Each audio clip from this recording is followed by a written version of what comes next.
જય માતાજી મિત્રો સૌને।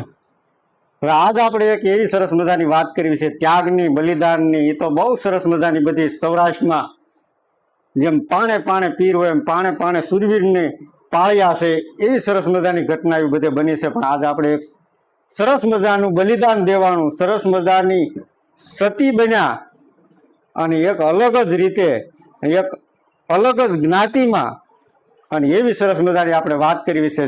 વિડીયોને છેલ્લે સુધી જોજો હોવ। ઈસવીસન 1723માં ભાવનગર બંધાણું, ભાવસિંહજી એનો પાયો નાખ્યો। એ પહેલાની આ ઘટના। ભાવનગર આપણને અનેક રાજવીઓ આપ્યા કે એકથી એક ચડ્યા હતા, ઠેઠ છેલ્લે રજવાડા ખતમ ત્યાં સુધી એવા સરસ મજાના રાજવીઓ આપણને ભાવનગરે આપ્યા। પણ એ રજવાડામાં જે ભાવનગર બંધાણું એ પહેલાની એક ઘટના, જે સત્ય ઘટના છે, આજે એના પુરાવા છે, એ પુરાવા હું પણ તમને છેલ્લે આપીશ। છેલ્લે સુધી વિડીયો નિહાળજો। જે બલિદાનની ઘટના છે એ સરસ મજાની છે, એટલે છેલ્લે સુધી જોવાનું ચૂકતા નહીં। જે ભાવનગર બંધાણું એના 4 દરવાજા, Ghogha gate, Khar gate, Ruvapari gate અને વર્તેજ ગેટ। એમાં ઘોઘા ગેટની સામે આ ઘટના બનેલી।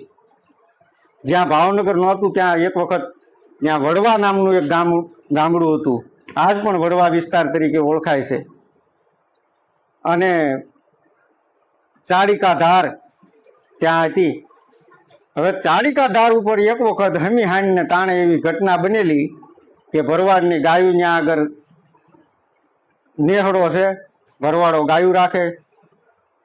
એ હમી હાનના ટાણે બરોબર જતો છે, એ ગાયું વાળવા માટે થઈને આવ્યા અને આખા નેહમાં રીડિયા રમણને પડકારો દેકારો માંડ્યો થવા। એટલે નેહમાંથી એક ભરવાડ બહાર આવ્યો, ઝૂંઝો કરીને ભરવાડ। એ ઝૂંઝાએ હાકલ કરી અને બીજા ભરવાડોને તરત હાકલો કરીને બોલાવ્યા, જોજો એ કે આજ બહાર નીકળજો, નકર આજ ઘરવાળીઓના ચૂડલા નંદવાતા વાર નહીં લાગે। એ ભરવાડો બધા બહાર આવ્યા, પણ ત્યાં તો જે જત આવ્યા હતા ગાયોને વાળવા માટે થઈને, ગાયું લૂંટવા માટે થઈને, લાકડીઓના ઘા માથે ઘા પડવા માંડ્યા। ગાયોને ઘણી વાળી ઝૂંઝા ભરવાડે બીજા ભરવાડોએ, પણ હામતા માણસ સામે હતા એટલે કાંઈ ફાવ્યા નહીં ભરવાડો। અને ઝૂંઝો ભરવાડ છે એની જગ્યા ઉપર કામ આવી ગયો। અને આ બધું ચિત્ર છે એની ઘરવાળી ભરવાડન જે છે એ ચિત્ર એની નજરો નજરે એને જોયું અને એના આંતળી કકળાટ કરવા માંડી મિત્રો। અને કકળાટ કરતી આંતળી એને કદુવા દીધી કે જાઓ જતડાવ, તમારે જેટલું ભાગવું હોય એટલું ભાગો, પણ તમે ભાવનગરની બહાર નહીં નીકળી શકો। ભાવનગરની બહાર નીકળ્યા પહેલા ભાવનગરીઓના ભાલાથી તમે વિંધાઈ જાઓ। એ કદુવા લાગી ગઈ અને પછી તો વાત છે એ ચાડિકા ધાર માથે લૂંટારું આવ્યા એવી વાયુ વેગે પ્રસરીને ઠેઠ વડવા ગામ સુધી વહી ગઈ। એ વડવા ગામમાં જેવી વાત ગઈ એટલે જાડેજાનો ત્યાં પરિવાર રહે બહુ મોટો, એ જાડેજાના પરિવારમાંથી હામતા જુવાનડા હથિયાર લઈને નીકળ્યા અને એ બરોબર ગાયુંની વારવા જાય છે। કોક એક જણાએ ટકોર કરી, તો ગાયું તો કે ભાઈ ભરવાડની વારવા જાય છે, તમારે શું લેવા દેવા।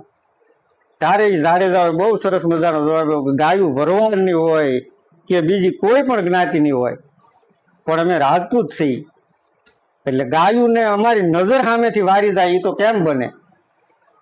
અને બરોબર સામે ઓલી કદુવા પહોંચી ગઈ ભરવાડની બાઈની, એટલે જતોને કાંઈ માર્ગ ઉજતો નથી। અને ત્યાં તો બરોબર જાડેજાનો ભેટો થઈ ગયો। એ ભેટો થઈ ગયો અને ઘમસાણ યુદ્ધ બોલ્યું। કંઈક જાડેજા દરબારો છે એ કામ આવી ગયા, કંઈક જતોને મારી નાખ્યા, હામે યુદ્ધ થયું એમાં। પછી આ બાજુ જે જગ્યા ઉપર ઝૂંઝા ભરવાડને જે કામ આવી ગયો હતો ત્યાં આગળ હવ ભરવાડ ડાયરો છે એ ભેગો થયો અને કીધું ભાઈ હવે આપણે શમશાન લઈ જવાની તૈયારી કરો, અગ્નિદાહ દેવો। પણ જે ભરવાડ જુંદા ભરવાડના ઘરવાળા જે સ્ત્રી હતા ને એને ના પાડી કે બસ મારું મન છે ને એ અહીંયા ધરાય છે, અહીંયા જે જગ્યાએ મર્યા ને એ જ જગ્યાએ મારે અગ્નિદાહ એને દેવો છે અને મારે સતી થવું છે. અનોખું બલિદાન હો. સતી પ્રથા ઘણા વંશમાં હાલી આવી, પણ ત્યારે ભરવાડ વંશમાં એ નહોતી સતી પ્રથા. પણ કોક ડાયા માણસે આવીને કીધું કે આપણામાં તો નાતરું થાય, બીજી વાર લગ્ન થાય તો તારે હું લેવા બેના જીવ દઈ દેવો જોઈએ. તારે ભરવાડની બાએ જવાબ દીધો કે સતી થવું એ કોઈ એક કોમનો ઇજારો નથી કે હું સતી ન થઈ શકું. એ તો જેને વરે એ બધા સતી થઈ શકે, જેનામાં તેવડ હોય. પછી કે હવે ભાઈ અગ્નિ સંસ્કાર તો ભરવાડો કે આપણે શમશાનમાં જ દેવો, બાય માનીની. અને પછી લોકવાયકા એમ કે છે કે એને એવું કીધેલું કે અહીંયા એક અમે જે ધાર માથે રહેતા હતા ત્યાં ધાર માથે બહુ મોટું મહાદેવનું મંદિર બનશે અને એના સાયાની નીચે અમે કાયમ પાળિયા થઈને રહેવું, એવું એને રાખેલું. એવી જનશ્રુતિ છે, લોકવાયકા છે. અને પછી ભાઈ એ ભરવાડ જુંદા ભરવાડ અને એના ઘરવાળા સ્ત્રી છે એ બાઈ બે સતી થયા. અને આજ પણ તમે જાઓ જે પ્રશ્નોરા બોર્ડિંગ છે, પ્રશ્નોરા બોર્ડિંગ કરીને તેની આગળ હજી આજ 3 પાળિયા ઊભા છે. એક પાળિયો જુંદા ભરવાડનો છે, એક છે એ પાળિયો સતી માતા જે ભરવાડના સ્ત્રી જે સતી થયા એનો છે, અને ત્રીજો એક ગૌ માતાનો છે. આજ પણ એ પાળિયા ઊભા છે. અને બીજી બાજુ જે ગૌ માતાની વારે આવેલા કાંઈ જ્ઞાતિવાદ જોયા વગર એવા 18 જુવાનો જાડેજાના છે એ કામ આવી ગયા. અને આજ પણ અનંતવાડી જે છે ભાવનગરમાં, જે અનંતવાડી કહેવાય, એ અનંતવાડીના પાછળના ભાગમાં આજ એ ચુનાબંધ અકબંધ ઓટા ઉપર આજ એ સુરવીરોના પાળિયા ઊભા છે.